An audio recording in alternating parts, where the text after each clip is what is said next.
Curse of the Silent Town. The Dark Hospital of Black Hollow. Black Hollow was a nearly forgotten town, teetering on the edge of obscurity. Once connected to the outside world by an old railway line, trains no longer stopped there. The townsfolk lived in isolation, shrouded in secrecy, and the only thing outsiders ever heard about was the eerie legend of the abandoned asylum deep in the town's heart.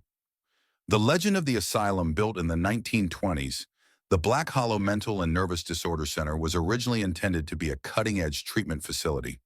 Over time, however, the hospital's true nature came to light. The doctors reportedly conducted inhumane experiments on the patients, subjecting them to electric shocks, hypnosis, and mysterious chemical substances. The locals told tales of a single night when the hospital was suddenly enveloped in complete silence, and no one, neither staff nor patients, was ever seen leaving the premises again. According to legend, everyone inside the hospital had vanished without a trace. Emily and her friend's investigation. Emily, a 22-year-old journalism student, was bold and endlessly curious. Her fascination with paranormal phenomena drove her to investigate the story of the hospital, dragging her friends along for the adventure. The chilling legends surrounding Black Hollow didn't just intrigue her, they seemed to call to her. Her companions were Jake, the team's tech expert, responsible for cameras and audio recording equipment. Lila, a spiritualist often using tarot cards to read the energy of a place. Sam, pragmatic and fearless, Emily's closest friend. On a Friday night, equipped with thermal cameras, audio recorders, and some provisions, they set out for Black Hollow. When they arrived, the townspeople avoided their gazes, visibly uneasy. Asking about the hospital yielded no answers, just silence and fear. One old man, trembling, finally muttered a warning. "Don't go to that hospital.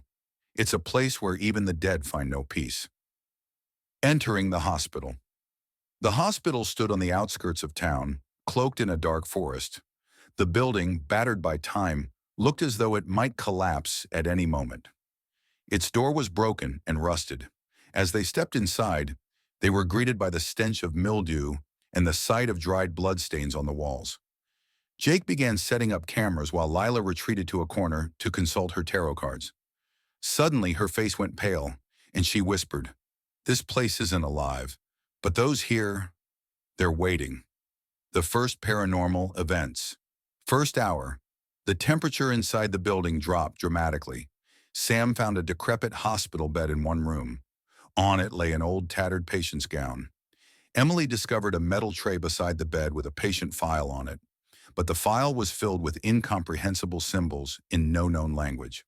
Second hour, a shadowy figure appeared at the end of a corridor, freezing everyone in place. It resembled a human but moved unnaturally, its motions jerky and erratic. When Jake pointed the camera at it, the screen was filled with static. Third hour, Emily heard faint music emanating from the basement. It sounded like an old piano playing on its own. But when they approached, the music abruptly stopped. Written on the wall was a chilling message. "This place is not yours, but now you are here."